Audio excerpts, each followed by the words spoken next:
بسم اللہ الرحمن الرحیم۔ محترم سامعین و ناظرین ویورز، السلام علیکم ورحمۃ اللہ وبرکاتہ۔ امید ہے آپ اللہ تعالیٰ کے فضل و کرم سے خیریت سے ہوں گے۔ اللہ تعالیٰ آپ کو، آپ کے اہل خانہ کو ہمیشہ اپنی حفظ و امان میں رکھے، آمین۔ راہ ہدایت و نجات کے سلسلہ کا ولاگ القرآن و حدیث پیش کرنے جا رہا ہوں۔ شروع کرنے سے پہلے گزارش ہے کہ اگر آپ نے ابھی تک میرے یوٹیوب چینل کو سبسکرائب نہیں کیا تو پلیز سبسکرائب کر کے، لائک کر کے اور شیئر کر کے دوستوں سے بیل آئیکن کو پریس کرنا نہ بھولیے گا، اور تاکہ اس طرح آنے والے روحانی اور قرآنی ولاگز جو سراسر باعث خیر، باعث برکت اور باعث ثواب ہیں وہ آپ تک اور دوستوں تک باقاعدہ اور بر وقت پہنچتے رہیں۔ تو شروع کرتے ہیں آج کا ولاگ القرآن و حدیث۔ اعوذ باللہ من الشیطان الرجیم، بسم اللہ الرحمن الرحیم۔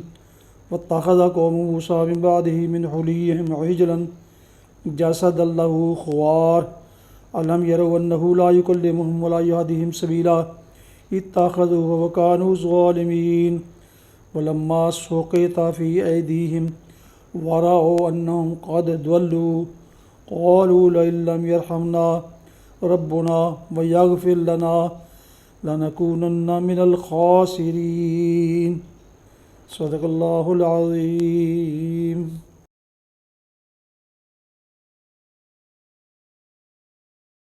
ابھی آپ سورہ الاعراف کی آیات 148 اور 149 کی تلاوت سماعت فرما رہے تھے۔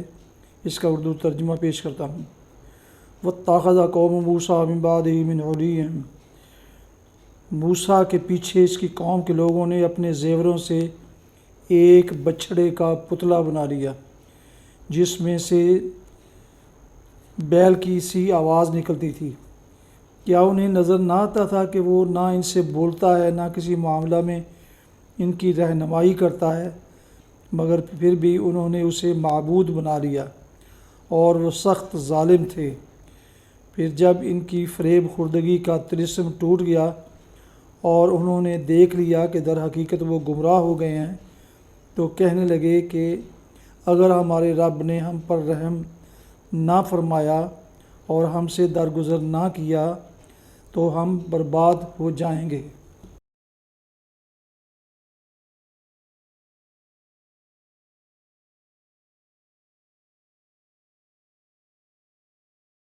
تلاوت کی جانے والی آیات مقدسہ کی تفسیر بیان کی جاتی ہے۔ موسیٰ کے پیچھے اس کی قوم کے لوگوں نے اپنے زیوروں سے ایک بچھڑے کا پتلا بنا لیا، یعنی ان 40 دنوں کے دوران میں جب کہ حضرت موسیٰ علیہ السلام اللہ تعالیٰ کی طلبی پر کوہ سینا گئے ہوئے تھے اور یہ قوم پہاڑ کے نیچے میدان الراحہ میں ٹھہری ہوئی تھی۔ یہ اس وقت کا واقعہ ہے، مگر پھر بھی انہوں نے اسے معبود بنا لیا اور وہ سخت ظالم تھے۔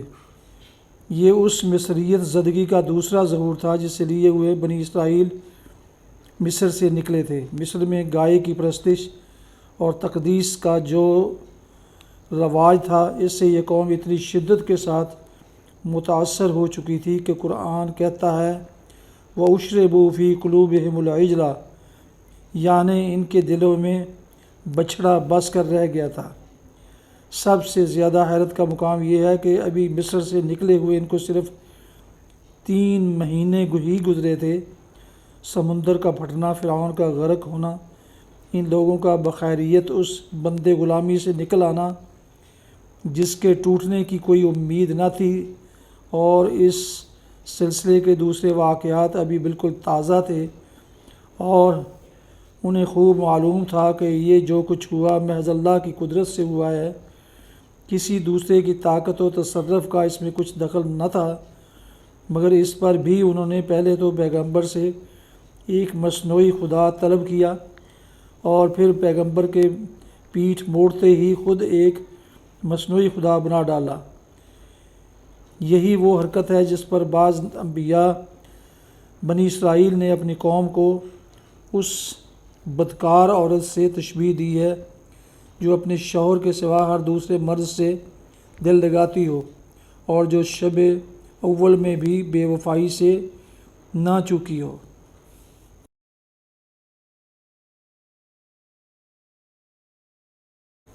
حدیث مبارکہ، حضرت سالم بن عبداللہ بن عمر بن خطاب رضی اللہ عنہم اپنے باپ یعنی عبداللہ بن عمر سے روایت کرتے ہیں کہ رسول اللہ صلی اللہ علیہ وسلم نے فرمایا، عبداللہ اچھا آدمی ہے اگر یہ رات کو نماز پڑھتا۔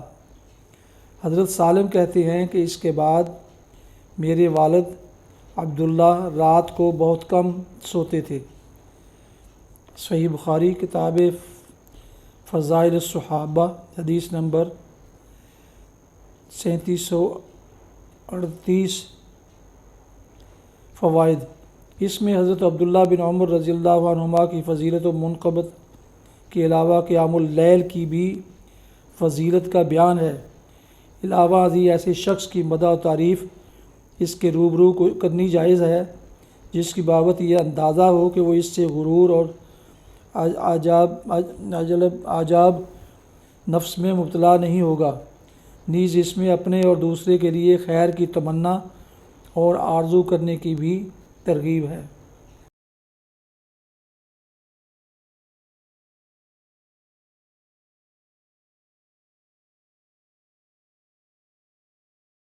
ناظرین و سامعین محترم، یہ تھا آج کا راہ ہدایت و نجات کے ولاگ القرآن و حدیث، جس میں آج سورہ الاعراف کی آیات مبارکہ 148 اور 149 کی تلاوت، ترجمہ اور تفسیر بیان کی گئی۔ اس کے علاوہ ایک حدیث مبارکہ بھی آپ کی خدمت میں پیش کی گئی۔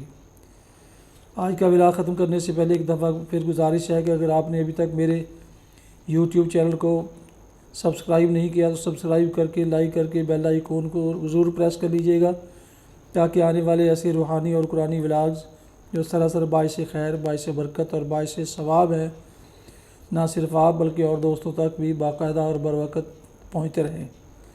اللہ تعالیٰ آپ کا حامی و ناصر ہو۔ اللہ تعالیٰ آپ کو، آپ کے اہل خانہ کو ہمیشہ اپنے حفظ و امان میں رکھے، آمین۔ اپنا بہت خیال رکھیے گا۔ اپنی دعاؤں میں پاک وطن، والدین، آباء و اجداد، اعزاء و اقارب، دوستوں، احباب کے علاوہ اس ناچیز کو بھی ان میں شامل فرمائیں تو انتہائی شکر گزار ہوں گا۔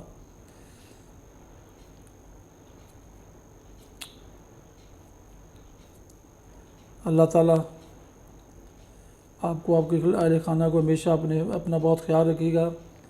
اللہ تعالیٰ آپ کو، آپ کے اہل خانہ کو ہمیشہ اپنے حفظ و امان میں رکھے، آمین۔